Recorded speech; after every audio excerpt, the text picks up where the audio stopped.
My aviator shirt. Welcome to the ACC Panic Room alongside Lauren Brownlow. I'm Joe Ovies. I'm in Brooklyn for the ACC tournament. Brownlow's back in Raleigh. That's right. You got to hashtag go ACC that, Lauren. Yes. No real go ACC-ness, I guess, unless the go ACC-ness is the general vibe of bid stealing is about to take place, and it's going to make things incredibly difficult for teams like Wake Forest. It's going to make things difficult for Virginia, who lost tonight against North Carolina. So that's kind of where things are right now with the ACC. But UNC looked pretty good. Oh, hi, Rand. Little Panic Room cameo.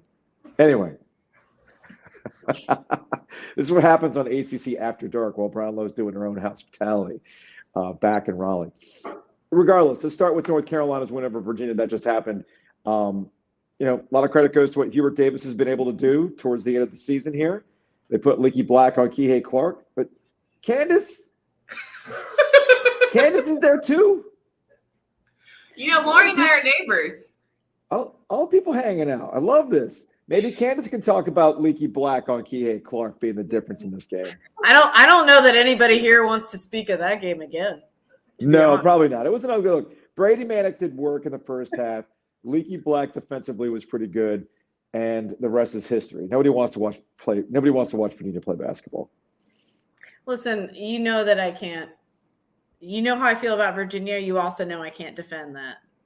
No, you can't. There's no way to defend it. No way to defend it. Although it did give Jonathan Rand unpleasant flashbacks to the 47-24 NC State game, to the point where he was like actively rooting against Virginia breaking that threshold.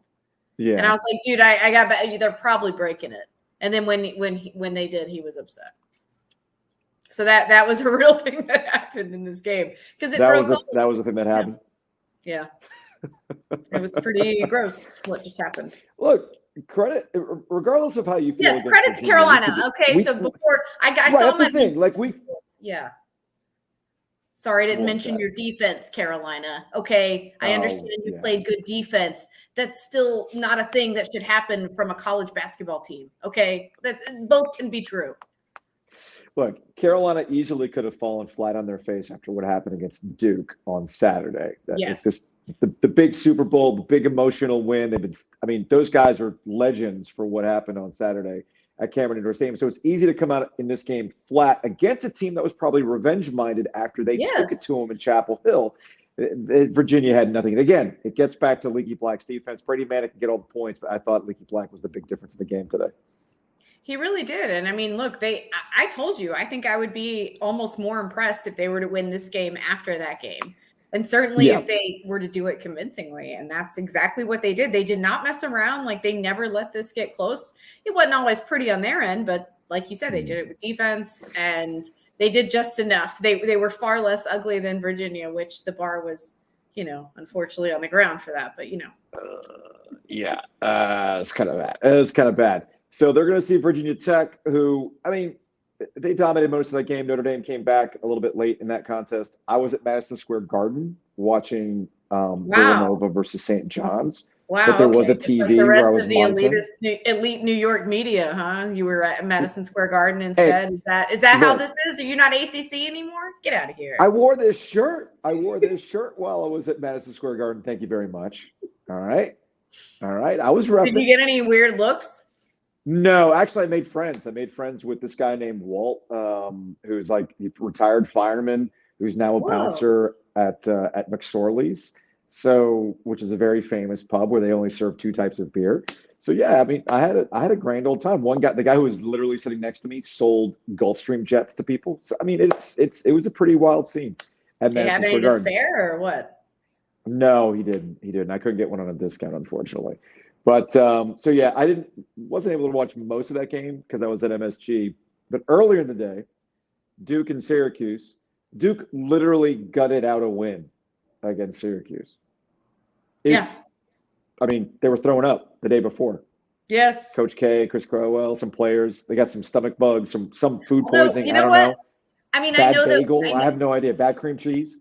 Yeah, I know what the protocols used to be. I understand that, like, back when they used to have stomach bugs and the flu go through locker rooms, everybody was just like, whatever, we'll still continue sharing a locker room. Like, it doesn't matter. Yeah. But I mean, if I'm Duke, I probably want to figure out if it's food poisoning or a stomach bug, because that's kind of an important distinction. That's all I'm saying. Like, one is contagious, one isn't.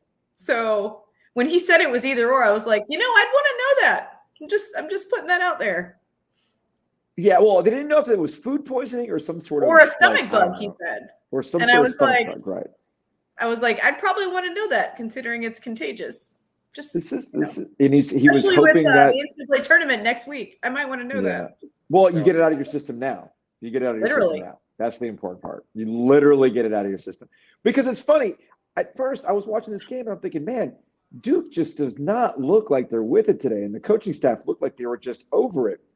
And then you come to find out that was going on. However, that doesn't mean that some of the things that we saw against Syracuse today are an anomaly. That's not true. The reason why, I mean, you and I were messaging back and forth wondering if Duke was broken after what had happened against North Carolina.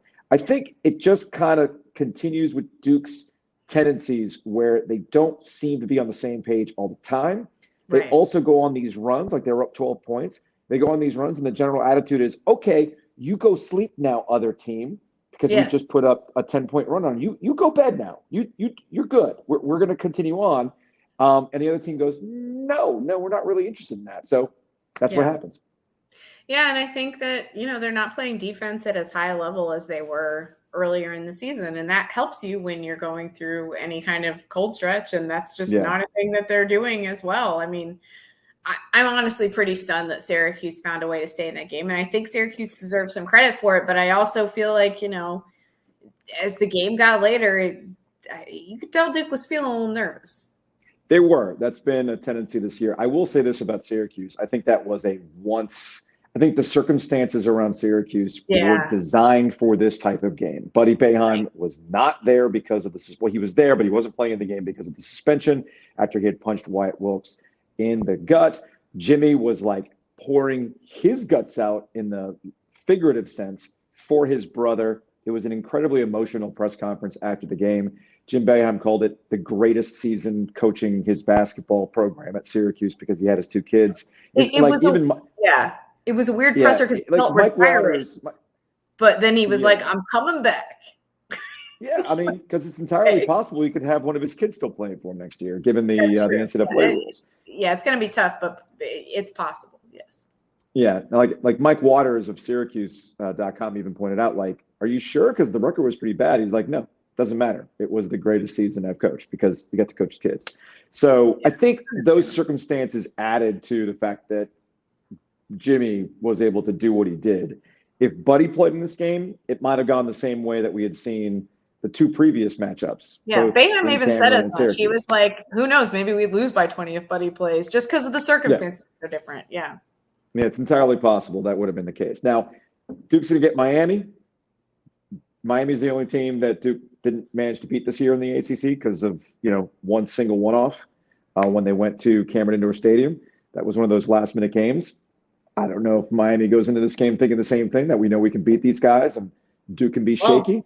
They probably thought that about Boston College too, and look how that almost turned out. Yeah. Just saying. Boston College almost ruined everything for everybody here at the ACC tournament because they had beaten Miami, then we really would have been into a dicey situation as it relates to the NCAA tournament and the amount of bids.